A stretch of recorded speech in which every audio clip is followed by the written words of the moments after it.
Čaute lidi, já jsem Roman a vítejte u dnešního videa. V dnešním videu si vám řeknu moje začátky ohledně posilování a jak jsem se k tomu vlastně dostal, jaký jsou moje plány do budoucna a to bude asi v dnešním díle takové jako všechno. Takže moje začátky. Začal jsem zhruba před 3-4 rokama, vím, že to bylo v 8. třídě, takže už to, 4 roky jakoby, Jak jsem se k tomu jakoby dostal, Dostal jsem se k tomu tak, že můj nejlepší kamarád Patrik mě jednou po škole prostě řekl, že se nechci jít zacvičit. Tak jsme šli, mě to prostě začalo bavit a začali jsme spolu chodit do fitka. Z začátku to bylo takový jako, nechci si říct jako machrovina, ale jako nevím, bylo to takový, jako nebrali jsme to tak vážně, asi jak to bereme teďka, byly to prostě začátky, chodili jsme tam prostě, jsme se chtěli líbit holkám prostě, bylo to jen kvůli tomu, protože já jsem byl fakt strašně tlustý a chtěli jsme začít se sebou prostě něco dělat. Z začátku to fakt bylo takový pokroky, jako jak jsme byli tlustí, nebo já aspoň. Tak docela to šlo. Tady budete mít fotku takhle asi vedle mě. A jak jsem asi zhruba vypadal. A z začátku to fakt bylo, že jsme chodili jsme 2krát týdně, vždycky jsme jezdili takový full body tréninky, fakt jenom, ani nohy jsme moc nejezdili, vím, že občas jsme si dávali jako předkopy nebo zákopy, ale že bychom dřepovali to jako fakt občas, to jsme si fakt, jako vím, že někdy jsme si to dali, ale to bylo fakt úplně strašně málo. Pak vím, a ještě bych mohl říct, že já a sport, jak jsem byl tlustý, tak jsem rodiče mě, nebo jako mamka to mě hlavně nutila jako do sportu, zkoušel jsem volejbal, tam jsem byl jednou, tak jak jsem měl, z toho se dívejte, úplně na schvál to bylo, já prostě jde se na volejbal, jsem si říkal, ty jak budu stát na místě, budou mě učit bagra, já nevím, prostě, jak se prostě odpinkávám míč nebo to, a ono ne, že prostě tam přijdu a tak dneska se jde běhat do parku Prát, tak to je skvělý teda, to je super. Tak se šlo běhat, samozřejmě, že jsem uběhl 100 metrů a už jsem byl totálně vyflusaný, takže to prostě pro mě nebylo, už mě tam příště ani, už mě tam neviděli. Pak vím, že jsem hrál asi 3 měsíce ping-pong, ale to taky teda hrůza.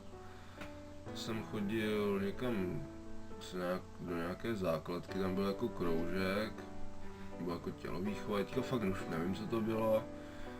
A to jsem skončil, myslím, kvůli trenérovi, protože to byl fakt strašný kretén, to byl nějaký starý děda. Doufám, že mě teďka nevidí, ale jako fakt, to mě fakt nebavilo. Nebo jako, je to sranda ten ping-pong, ale to spíš hrál jako se srandy, to je takový to.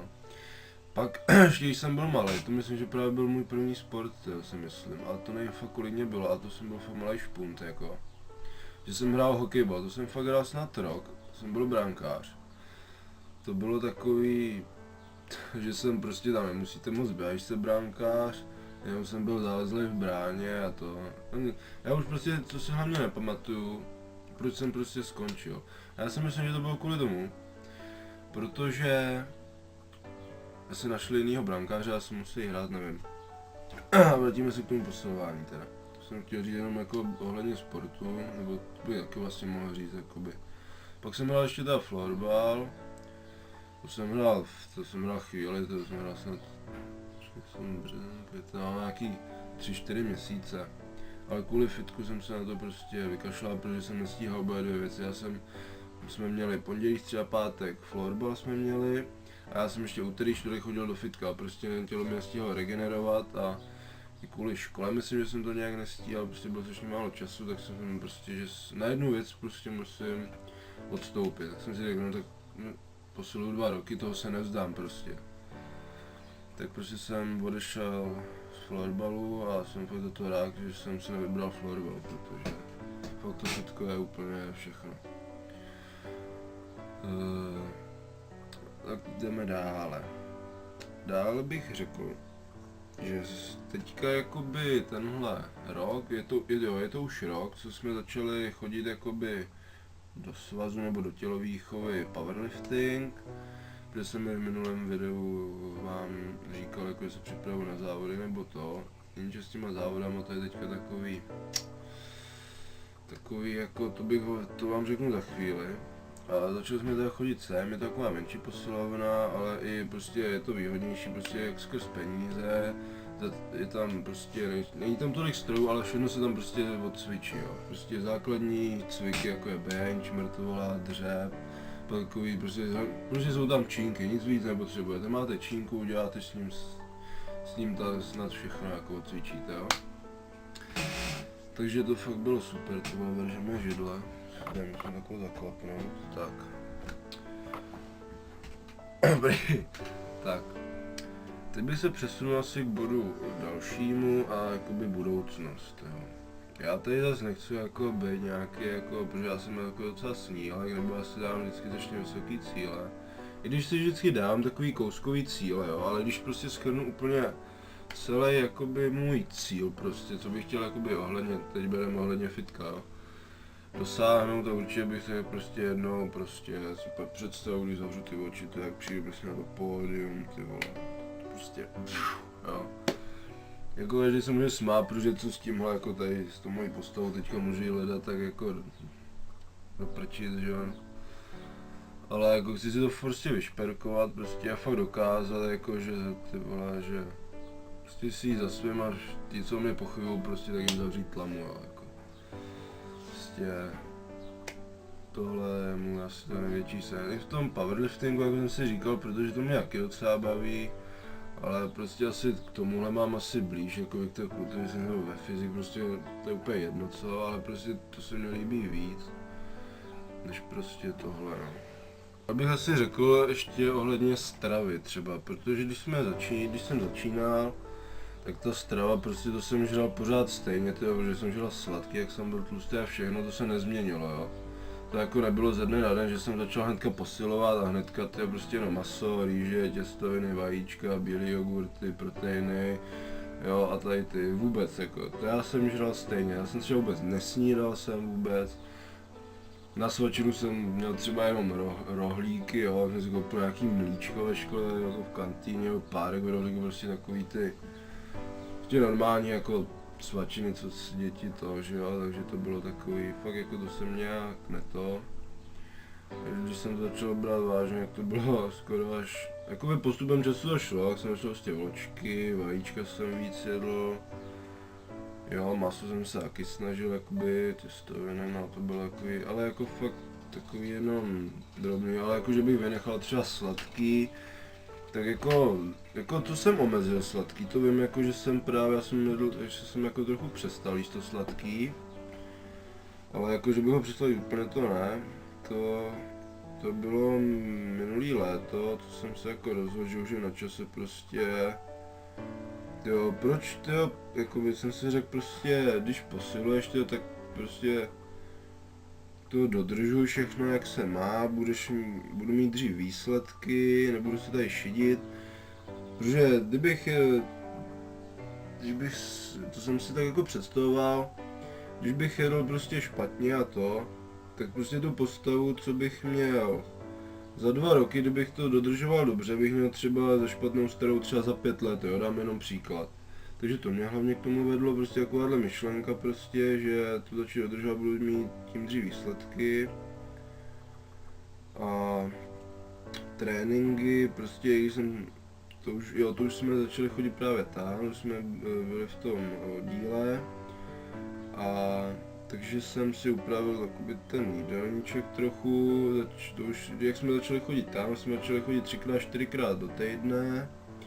Už to byly prostě rozdělený tréninky, jsme měli prostě 2 partie 2x týdně odcvičený, my jsme měli nohy, prsa, biceps a břicho, jsme měli takhle. Nebo aspoň já jsem to měl, ale myslím, že jsme to tak měli. tréninky to, vím, že jsme tam vždycky byli hodinu a půl v posilovně, nebo já nevím, jak jsme to dělali, to už si nepamatuju ani moc. Teď to cvičím už trochu jinak zase, protože fakt jakoby ty zkušenosti mám vždycky víc a víc, fakt jakoby ode dne, prostě fakt jako čím prostě více tomu věnuju, dám tomu víc času, tak fakt jakoby mám víc zkušeností. I třeba s těma doplňkama, tyjo, protože co se mi teď začalo teďka nedaří vůbec na nakopávačích. To, co jsem měl jeden, tak od Amixu Celzum, ten byl fakt peckový.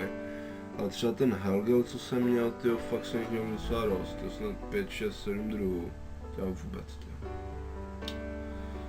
Fakt jako ne, teďka jsem si koupil jenom jakoby vzorek, protože nebudu si kupovat celou Pixu, už mě to nebude to, že si kupuji jenom vzorky teďka. Od Nutrendu Caliber Pump, takže to hnedka asi zítra vyzkoušíme, nebo asi si to spíš vezmu, protože plánuju už ve středu. Že už konečně natočíme s Patrikem nějaký trénink, já jsem byl dlouho nemocný, jak se omlouvám, že nic nebylo ohledně posilování a takže tohle určitě, takže tohle si necháme tady na středu. To se dělat ještě, necháme se na tu mrtvolu, to by mohlo být dobrý. Pak to vám třeba tady ukážu, že jsem si tady koupil takový BCAčka. A co tam ještě mám, myslím nějaký karnitin, protože jsem se teďka rozhodl, že já jsem teďka přibral docela, jakoby teďka, takže jsem se rozhodl, že si dáme dietu. Já už je na čase vidět, jak vypadají moje břišáky, jestli pod tím tukem vůbec nějaký jsou, takže jsem se rozhodl, že už by mohli jít ven na to léto, že jo. Se nemusím stydět, když se vyslíknu na koupáku. Protože už jsem objemu jsem jednou přepískl právě v tom, jak jsem měl v srpnu, jsem si koupil právě své první jakoby doplňky, protein, gainer jsem si koupil Dextrifitu a prostě potom jsem přibral. Po tom gaineru fakt pro endomorfy vůbec to nic není. Tak aspoň pro mě zkušeností fakt ne, tyjo. Radši teďka si dám prostě krásně protein, vločky prostě a fakt pecka. Takže asi tak. Dále, co bychom se ještě dál dneska bych řekl, asi už bych to ukončil, myslím, že to by bylo už asi dost.